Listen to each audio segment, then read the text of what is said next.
제가 20년 넘게 이 시장을 지켜봤는데요. 지금처럼 거대한 판이 바뀌는 건 정말 처음 봅니다. 예전에 우리가 알던 그 반도체 투자 공식 있잖아요. 그거 이제는 과감하게 버리셔야 합니다.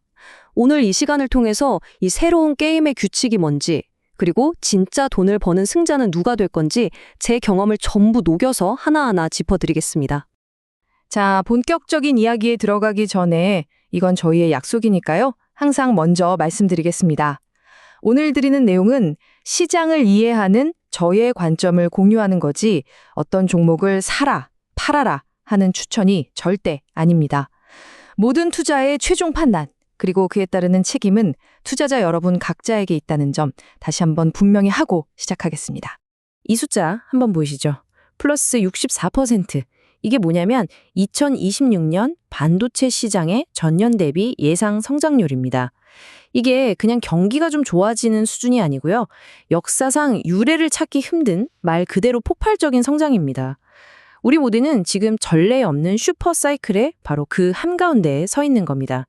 그리고 이게 바로 그 슈퍼 사이클의 크기입니다.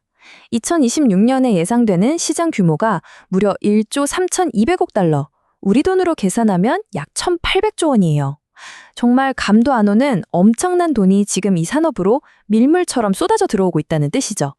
오늘 우리가 함께 걸어가 볼 여정입니다. 첫 번째로 1조 달러라는 어마어마한 숫자 뒤에 숨겨진 진짜 얼굴을 한번 들춰볼 거고요. 그리고 지금 시장을 움직이는 단 하나의 단어, 디커플링을 깊게 파고들 겁니다. 그 다음엔 새로운 기술 전쟁터에서 누가 이기고 지고 있는지, 그리고 마지막으로 이 모든 분석을 가지고 제 실제 포트폴리오를 어떻게 운영하고 있는지 그 구체적인 계획까지 전부 다 보여드리겠습니다.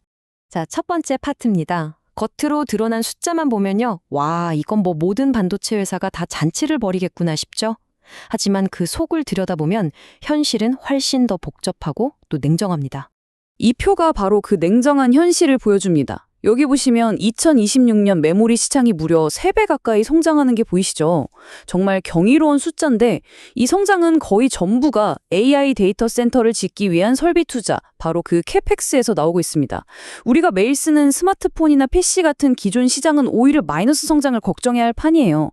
그러니까 바닷물이 들어오고는 있는데 그 물이 오직 AI라는 항구로만 전부 흘러 들어가고 있는 거죠.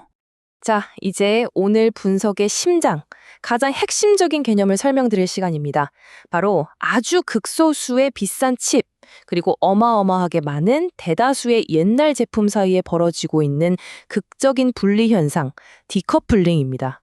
이 차트 하나가 모든 걸 설명해 줍니다. 정말 충격적이지 않으세요? 전체에 생산되는 반도체 개수의 고작 0.2%에 불과한 저 AI 칩이 이 산업 전체의 가치 성장을 거의 다 끌고 가고 있다는 겁니다. 나머지 99.8%는 사실상 제자리 걸음이거나 오히려 가격이 떨어지고 있는 거죠. 같은 반도체 시장인데 완전히 다른 두 개의 세상이 존재하는 겁니다. 그래서요, 지금 이 가치 물량 디커플링이라는 렌즈를 끼지 않으면 현재 시장이 어디로 흘러가는지 절대로 제대로 볼 수가 없습니다.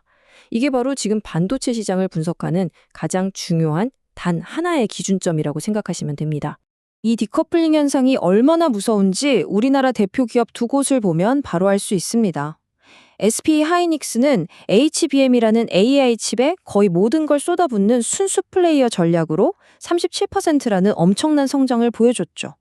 반면에 삼성전자는 파운드리나 시스템 LSI 같은 다른 사업부의 부진이 발목을 잡으면서 이 메모리 호황의 과실을 온전히 다스리지 못했어요. 선택과 집중이 얼마나 중요한지를 보여주는 정말 좋은 예시입니다. 그렇다면 도대체 어떤 기술이 이렇게 시장을 극과 극으로 갈라놓고 있는 걸까요?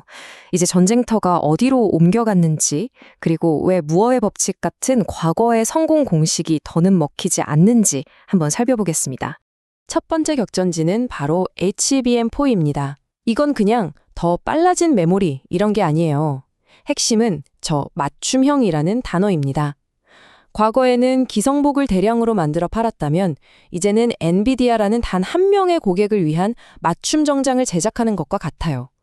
메모리 회사와 파운드리가 아예 한 팀이 되어야만 만들 수 있는 물건이죠. 똑같은 부품을 많이 팔던 시대는 이제 완전히 끝났습니다. 두 번째 기술 전쟁터는 CXL입니다.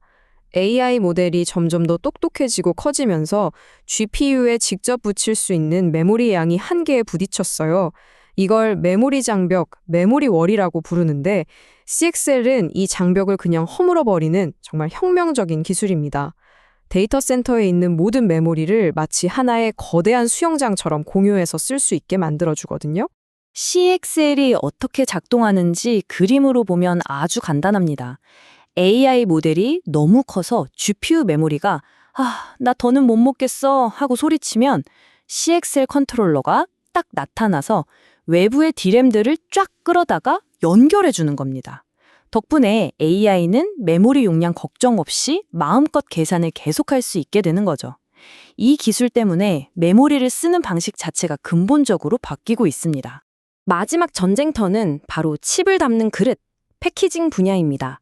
그 중에서도 이 유리기판이 핵심이죠. AI 칩이 일을 너무 열심히 해서 뜨거워지다 보니까 기존의 플라스틱 그릇은 거의 녹아내릴 지경이 된 거예요. 하지만 유리는 열에 강하고 신호 손실도 적죠. 이게 없으면 차세대 AI 칩을 아예 만들 수가 없기 때문에 이 기술을 먼저 차지하는 기업이 패키징 시장의 판을 완전히 뒤집어 놓을 겁니다.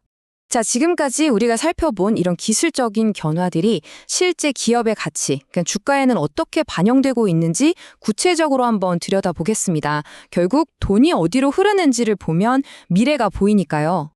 이 그래프가 정말 많은 걸 말해줍니다.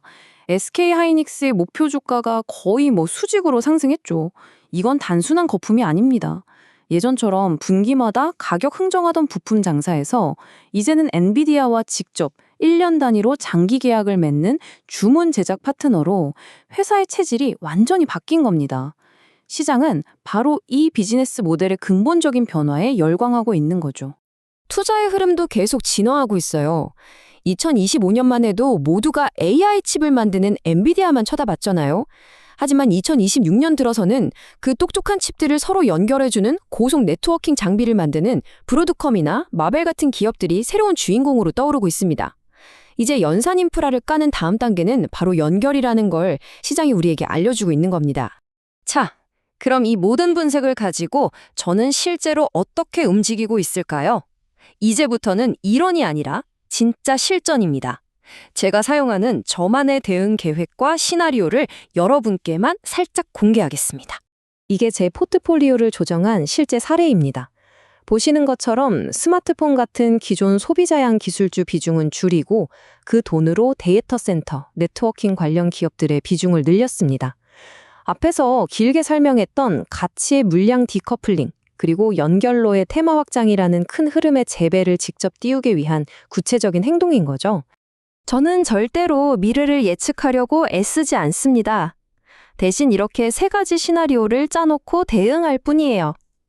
60% 확률로 가게 될 기본 시나리오, 그리고 20%씩의 확률로 나타날 아주 좋은 상황과 아주 나쁜 상황, 이렇게 길을 미리 그려두는 거죠. 시장이 어떤 길로 들어서든 당황하지 않고 다음 행동을 할 수 있는 것. 이게 제가 20년간 이 험한 시장에서 살아남은 비결입니다. 그리고 이 시나리오에 맞춰서 제 행동을 꽉 묶어두는 안전벨트를 만듭니다. 어떤 일이 있어도 이 이상은 절대 잃지 않겠다는 최대 손실선을 정하고 그 선을 건드리면 제 감정은 버리고 기계처럼 손절하는 겁니다. 종목별 비중도 절대 원칙을 넘지 않고요. 시장의 변덕에 제 마음이 흔들리지 않도록 지켜주는 말 그대로 제 투자의 생명줄입니다. 결국 제가 20년의 경험을 통해 얻은 단 하나의 결론은 바로 이것입니다. 시장은 미래를 정확히 맞추는 예언의 장이 아니에요. 변화에 어떻게 반응하고 끝까지 살아남느냐를 겨루는 무대입니다. 성공적인 투자는 예측이 아니라 철저한 원칙에 따른 대응에서 나옵니다. 오늘 분석은 여기까지입니다. 마지막으로 여러분께 질문 하나를 던지면서 마무리하고 싶네요. AI 인프라가 지금 세상의 모든 자본과 전력을 블랙홀처럼 빨아들이고 있잖아요. 그럼 분명히 또 다른 아주 거대한 병목 현상이 나타날 겁니다. 과연 그 다음 병목은 무엇일까요? 그리고 그 문제를 해결하면서 새로운 승자가 될 기업은 어디일까요? 이 질문을 계속 고민하면서 시장을 바라보시면 좋겠습니다.